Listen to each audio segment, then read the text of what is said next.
Bien, bonjour à tous et merci d'être avec nous dans ce mardi 23 juin 2020. Nous sommes en direct du ZCL News sur la radio RHT et sur l'autre radio, c'est 10 FM. Nous sommes avec vous jusqu'à 14 heures. Aujourd'hui, dans un instant, on va recevoir Jabiou.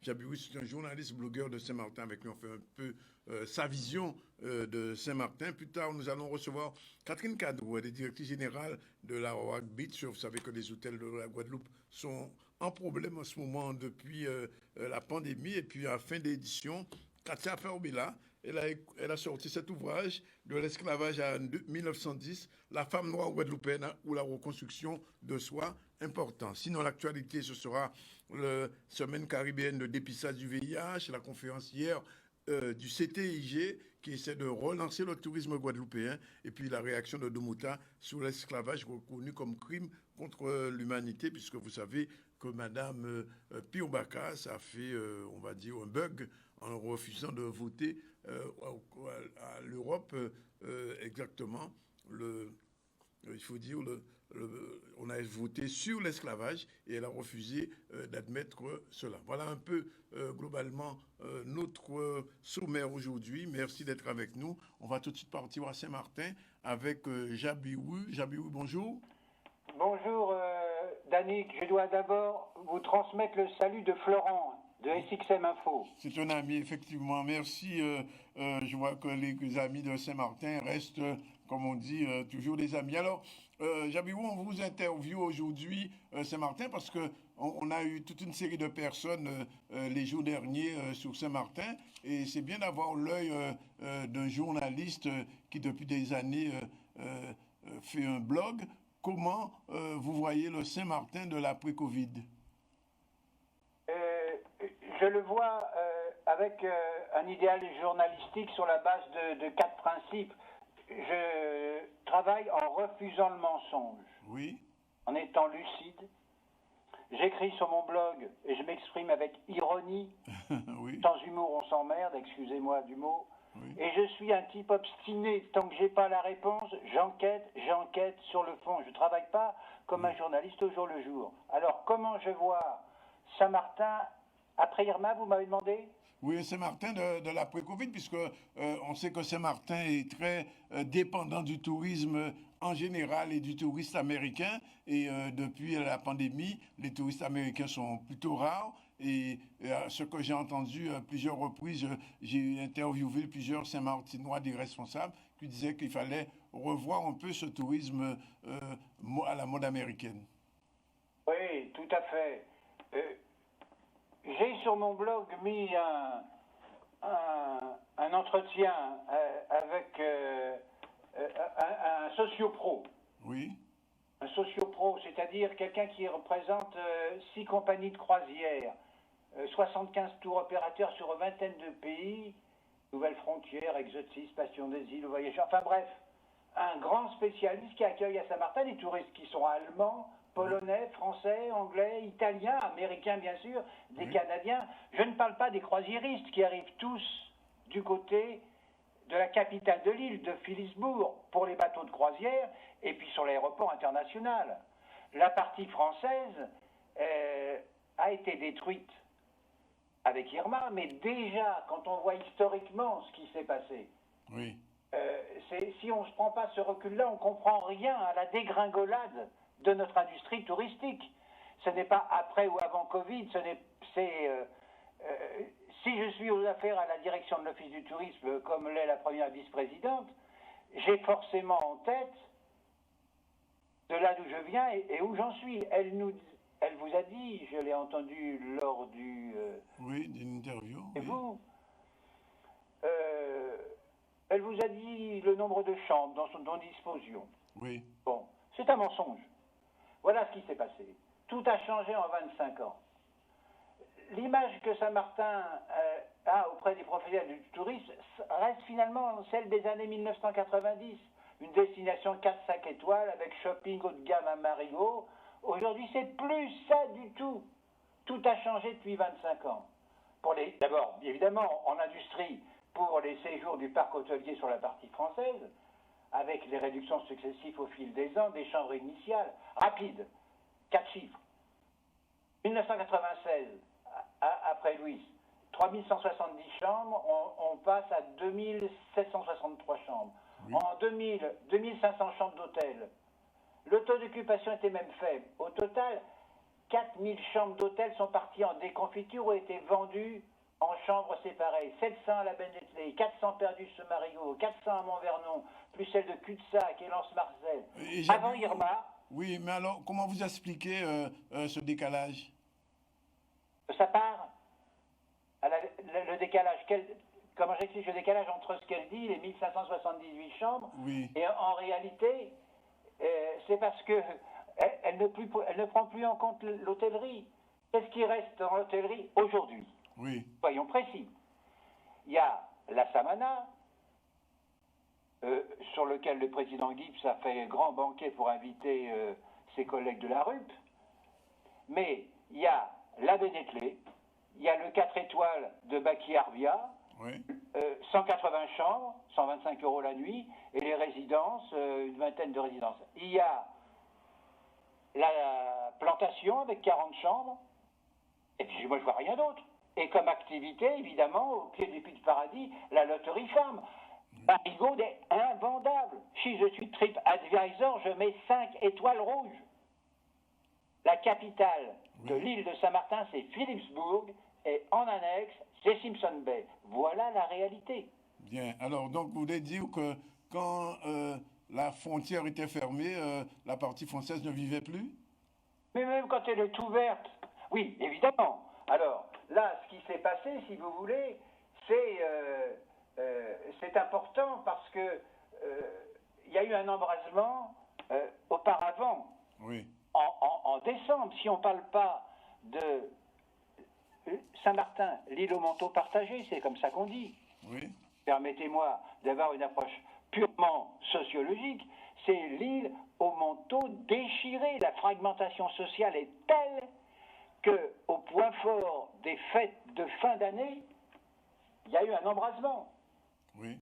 Une brisure spectaculaire entre la jeunesse et le gouvernement local. Alors, Jabirou, hier, la ministre, Madame Girardin, était de passage chez vous. Qu'est-ce qu'elle a dit pour essayer de porter solution aux problématiques qui se posent à Saint-Martin? Écoutez, il s'agissait surtout de remettre officiellement le rapport d'expertise d'un ancien préfet, Lacroix, oui. sur les zones rouges. Oui. Les zones rouges dans lesquelles vivent les pauvres, c'est-à-dire où il y a eu la submersion maritime. Il y a un conflit. Si vous restez au niveau du confinement, on est à côté de la plaque pour comprendre la dynamique de ce qui se passe. Oui. Je veux dire,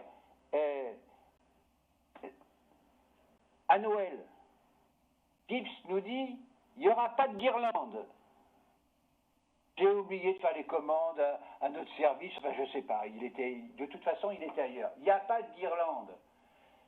Et alors, les seules guirlandes qu'on a eues, c'est les guirlandes, c'est le sapin de Noël qui était sur le toit d'un 4x4 cramé sur le pont de Sandy Grande. Oui. Et immédiatement, qu'est-ce qui s'est passé?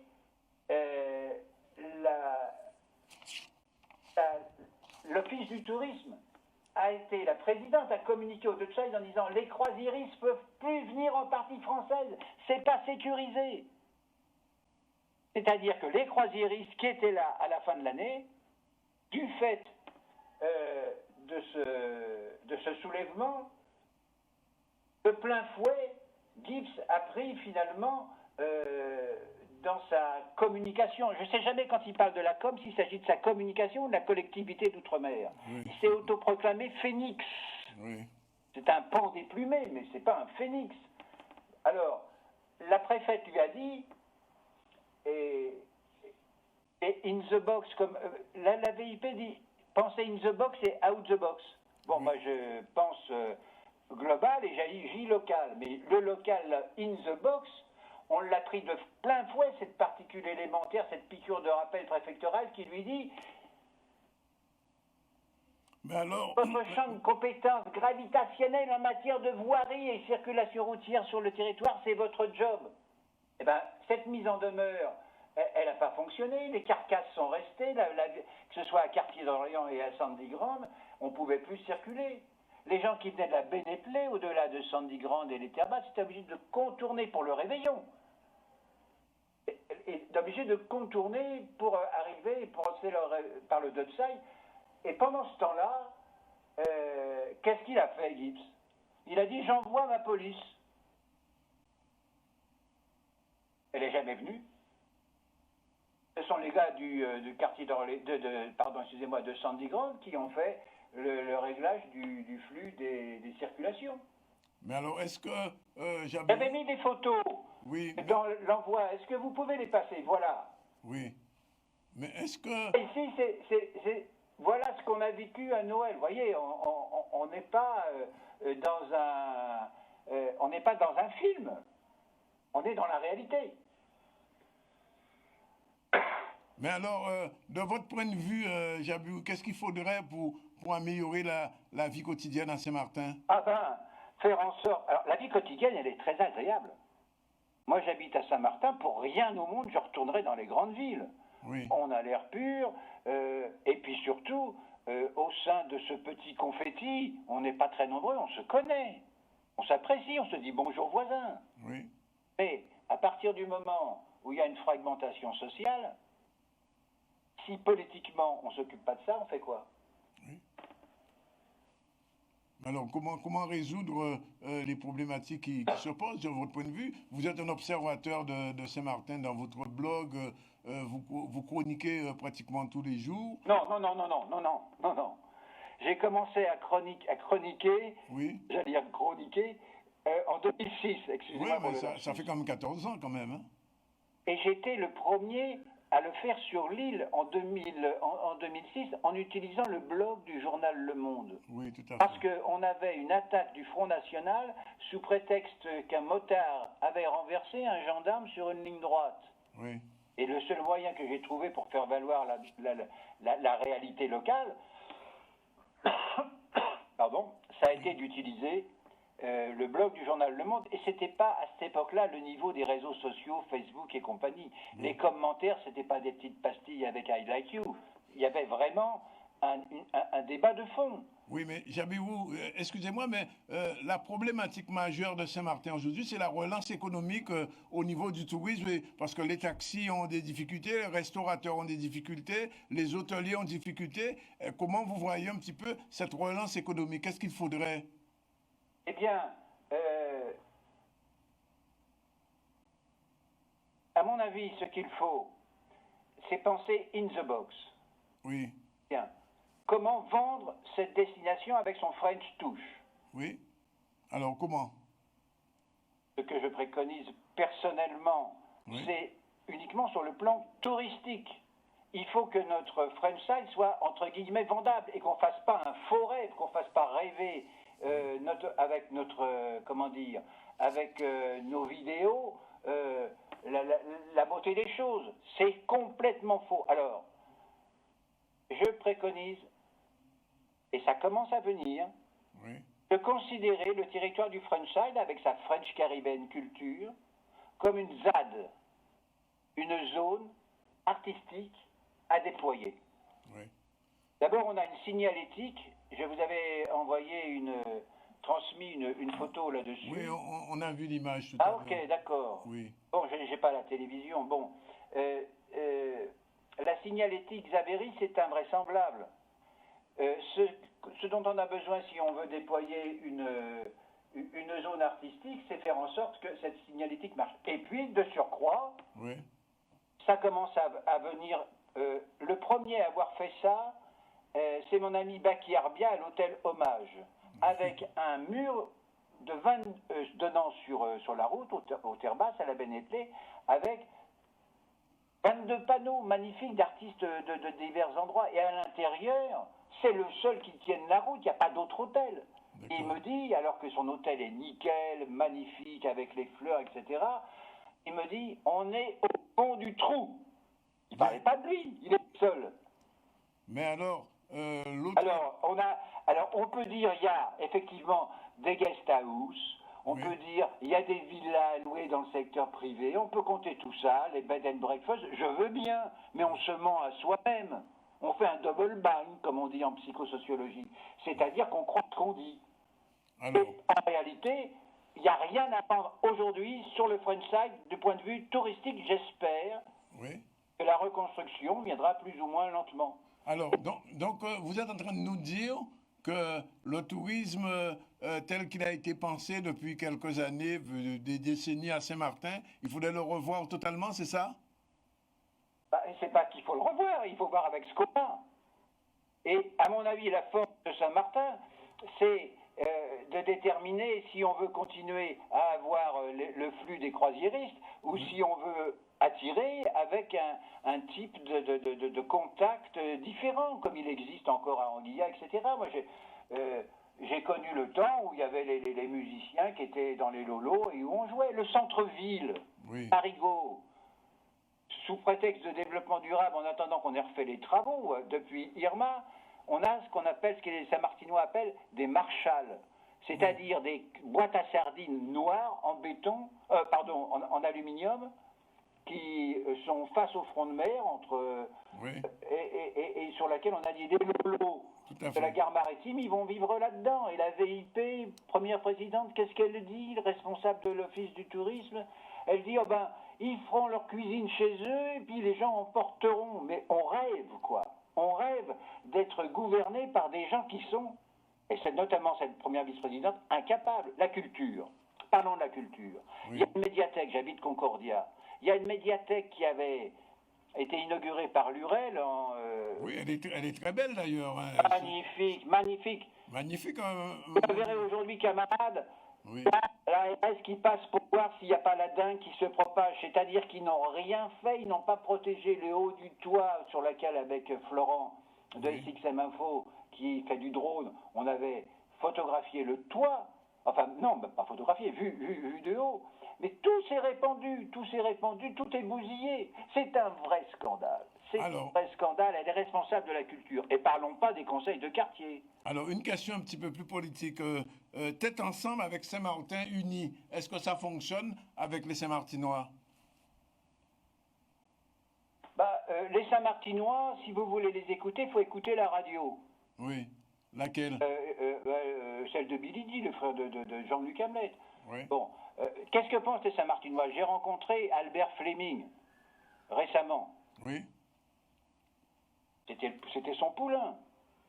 Bon, il dit, voilà, dans la politique, on choisit, il y a deux façons de faire de la politique, ou bien on vit pour la politique, ou on vit de la politique. C'est pas moi qui dis ça, c'est Max Weber. D'accord. Vous avez envoyé cette citation, je ne sais pas si vous avez pu la passer ou pas. Bien, alors, une dernière question, Jabirou. Pendant le blocage de la fermeture de la frontière, certains Saint-Martinois que j'ai eus en Guadeloupe un peu par ailleurs me disaient qu'il serait temps que Saint-Martin devienne une île complète, c'est-à-dire qu'il n'y ait plus deux parties, une front side et puis une Dutch side. Qu'est-ce que vous en pensez, vous? Je veux dire, c'est le territoire, c'est la carte qui le fait. Les inputs extérieurs, ils viennent du sud, ils viennent pas du nord. Le port en eau profonde, il est où? Il est à Philipsbourg. L'aéroport international, il n'est pas fonctionnel. Mais certains disent... sur le Dutch Side, ça ne changera pas. Par contre, si on regarde les habitus, les bordels, ils sont sur le Dutch Side. Donc tout le monde, tout le monde. Bien. Les mecs vont au bordel sur le Dutch Side. Et sur le French Side, qu'est-ce qu'on fait? On a au moins le plaisir de voir un paysage qui a été préservé, contrairement au Dutch Side. On est un peu moins nombreux qu'eux et on a un peu plus de surface habitable sur nos 87 km². Ils sont un peu plus nombreux que nous comme habitants. Ils ont eu 15 morts, avec le pangolin faisant dire, on en a eu que 3. Bien. Écoutez, on a fait un petit peu le tour. Le film en préparation, Over the Bridge in Troubled Water, ça avance, ce dernier mois? Oui. Je vous remercie. C'est un défi que je me suis lancé. Je me dis qu'après tout, on ne comprend bien que ce qu'on voit. Oui. Donc, Ni médire, ni maudire, ni comprendre. C'est une de mes devises de base, celle de Spinoza. On demande sur Facebook de mettre ses devises. Bon, bah, celle-ci, pour moi, elle est importante comme journaliste. Et comme chercheur, ni médire, ni maudire, comprendre. Écouter les gens, ne pas avoir d'a priori, faire gaffe aux rumeurs. La rumeur après cyclone, les gens disaient qu'il y avait 1000 morts. J'ai fait mon enquête, comme le faisait mon maître Edgar Morin, sur la rumeur d'Orléans. Non, il n'y avait pas 1500 morts, il n'y avait pas 1000 morts. Donc, on est utile quand même quand on fait un reportage sur le terrain. Et c'est ça un blogueur pour moi. Bien. Ben écoutez, on vous remercie et puis on vous souhaite, comme vous dites, de fonctionner tête ensemble avec le Saint-Martin Uni. On verra dans l'avenir ce que ça donnerait.